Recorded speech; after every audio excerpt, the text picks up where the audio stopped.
যার জন্য তুমি চোখের পানি ফেলছো, এটা দুনিয়ার সামান্য একটা মায়া মাত্র, এটা আসল সম্পর্ক নয়। মা বাবার সম্পর্ক সন্তানের সাথে আসল সম্পর্ক নয়, আসল সম্পর্ক আমি আল্লাহর সাথে। এবার ঈমান আমান একটা কথা বলেন, আমার মায়ের উপর আমার যতটুকু অধিকার সন্তান হিসেবে, আল্লাহ স্রষ্টা হিসেবে অধিকার কম না বেশি? আরো জোরে বলেন, কম না বেশি? বাবার সন্তান হিসেবে বাপকে হারানোর জন্য, কান্না করার জন্য এই বাবার প্রতি আমার সন্তান হিসেবে অধিকার যতটুকু, আল্লাহ হিসেবে, বাবার আল্লাহ হিসেবে, স্রষ্টা হিসেবে আমার বাবার উপর আমার আল্লাহর অধিকার কম না বেশি? সেজন্য রব বলে, আমি যখন কাউকে টেনে নিয়ে আসবো, তুই কান্না করিস না, আজাহারি করিস না, তুই এরকম আহাজারি করিস না। কারণ বান্দাটা যার জন্য তুই কান্না করছস, সেটা তোর 10 বছরের 20 বছরের বাপ, কিন্তু আমি রবের বান্দা, সে হাজার হাজার বছরের।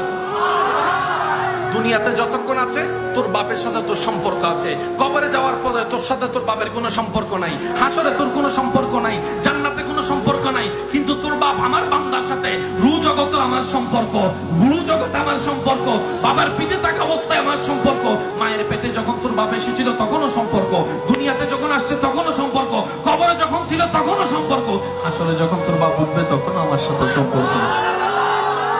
সেজন্য অধিকার হক কার বেশি? জোরে বলেন, কার বেশি? এবার বলেন, সবকিছু কার? সবকিছু কার? সৃষ্টিকে বানাই দিলেন কাদের জন্য? আমাদেরকে রাখলেন নিজের জন্য, আমাদেরকে রাখলেন নিজের জন্য। বলেন, আমাদেরকে রাখলেন।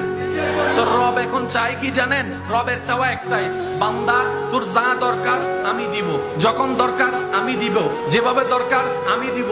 তুই বান্দা আমার হাতে হা মিলাই চল, নাতে না মিলাই চল। তোর নিজের চাওয়াকে দাম দিস না, নিজের ইচ্ছাকে দাম দিস না, বন্ধুর সে বাজে কথাকে দাম দিস না, বউয়ের কথাকে দাম দিস না, স্বামীর কথাকে দাম দিস না। আমি আল্লাহর কথাকে দাম দে, আমার নবীর কথাকে দাম দে। সুবহানাল্লাহ।